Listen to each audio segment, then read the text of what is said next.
అహోయ్ కుబిసిలే బకరాయి మైరే ఓరు దేవుడా, వాడి కాళ్ళ మీద పడి మొక్కితేనే ఇవన్నీ తీసుకుంటాడు.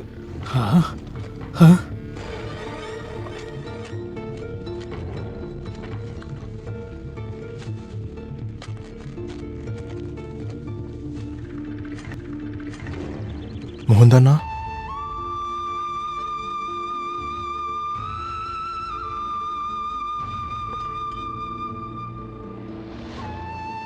అన్వర్,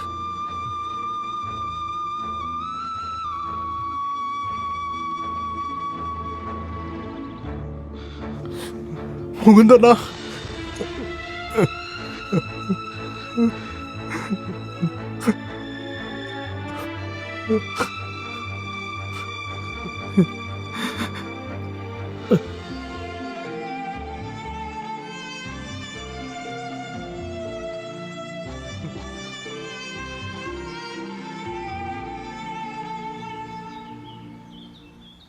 మిమ్మల్ని ఇంకా చూడనే మాలదనుకున్నాను.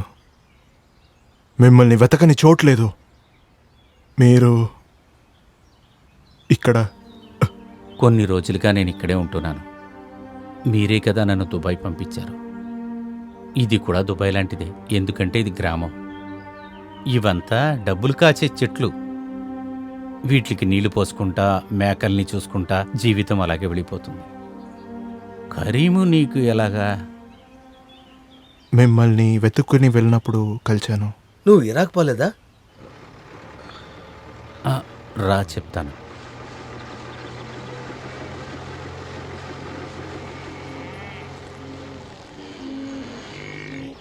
నేను ఇరాక్ వెళ్ళాననే కథని ఎవరు పుట్టించారో తెలియలేదు. అబ్దుల్ పోయిన తర్వాత అంతా పోయింది. మళ్ళీ ఇంకొక విషయం కోసం అలవాటు పడిన వాళ్ళని బాధ పెట్టకూడదు అనుకున్నాను. ఎక్కడెక్కడో తిరిగాను. ఆకలి తీర్చుకుంటాం కోసం దొరికిన పని అంతా చేశాను. ఒక్కొక్క సమయంలో 2-3 రోజులు కూడా పని దొరికేది కాదు, భోజనం కూడా దొరకదు. అలా తిరుగుతున్నప్పుడే ఒకరోజు మైకం వచ్చి పడిపోయాను. నేను లెగిసి చూసిన తర్వాత ఒక అరబిక్ ఇంట్లో నేనున్నాను. ఆయనే నాకు భోజనం పెట్టి ఉండటానికి కూడా చోటిచ్చారు. చూసుకుంటానికి ఎవరూ లేని ఈ ప్లేస్ని మంచిగా నువ్వు చూసుకుంటావా అని నన్ను ఒకరోజు అడిగారు. తర్వాత రాత్రింపగళ్ళు చూడకుండా ఇక్కడ పనిచేస్తున్నాను. ఇంతకుముందు మన విజయవాడలో రోడ్డు వేసినట్లు, బావి తోయినట్లు ఇది కూడా మన కోసమే కదా అని నాకు అనిపిస్తుంది. 3 సంవత్సరాలు ఈ ప్లేస్ని ఇలా మార్చటానికి అవసరపడింది. విజయవాడలో ఉన్న ప్రజలందరికీ నమ్మకం ఇచ్చిందే మీరే. ఆ విజయవాడని మీరు ఏమార్చేశారు. బ్యాంక్లో వచ్చిన లోన్ కూడా, గోపాలన్న సైన్ వేసిన చెక్కు అన్నీ ఏమార్చిన పని. బ్యాంక్ మేనేజర్ని యూజ్ చేసి నాయకుడు నారాయణన్, లేదు మంత్రి నారాయణన్ చేసిన పని ఇదంతా. నారాయణన్కు ఒక అజెండా ఉన్నింది, దాని ముందుకు తెచ్చి ఆయన గెలిచాడు. లేని ఒక అప్పు కోసం మీరు ఇన్ని రోజులు ఇక్కడ చాలా కష్టపడుతున్నారు.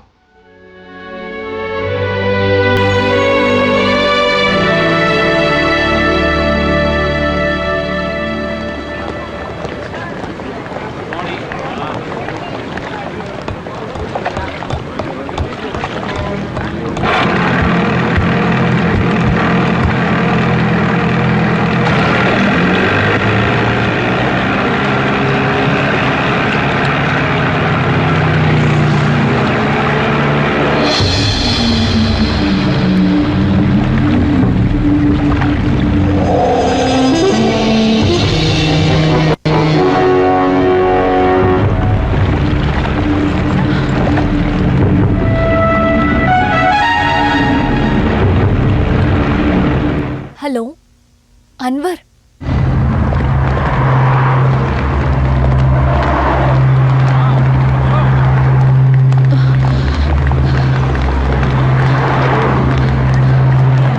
అన్వర్ అదిగో తానే అమ్మాయి.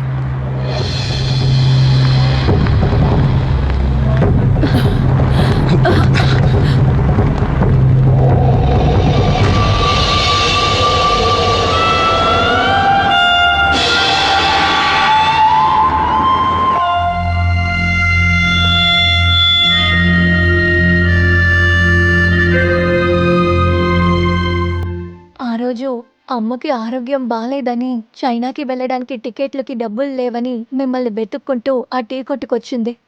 ఆ డబ్బు అతనికిచ్చి జబలెల్లిలో ఎక్కడికి వెళ్ళాలో చెప్పే సిద్ధార్థ నాకు చెప్పాడు. అతను చైనా అమ్మాయికి డబ్బులు ఇచ్చిన తర్వాత జబలల్లికి అర్జెంటుగా వెళ్ళాలని చెప్పిన సిద్ధార్థ్ ఫుడ్ ఆర్డర్ చేసి అక్కడే ఉన్నప్పుడు నాకు సందేహం వచ్చింది.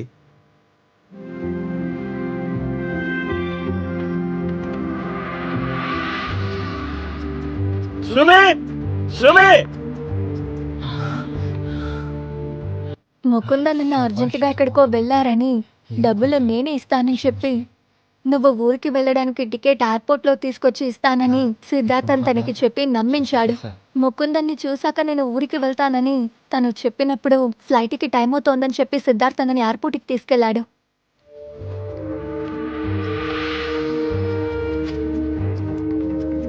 我想和母空丹说谢谢。不用不用，我会跟他说的。taxi，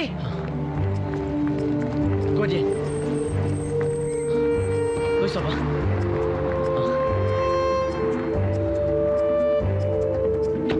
拜拜，拜。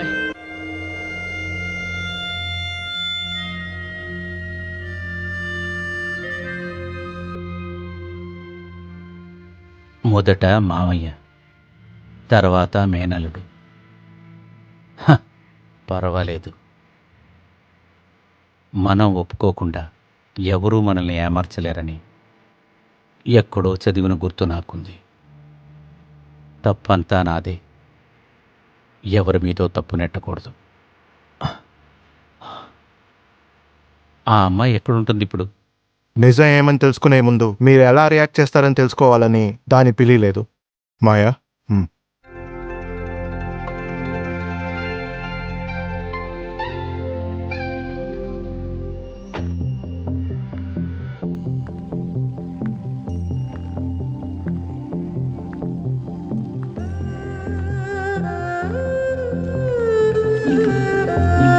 对不起，我什么都不知道。"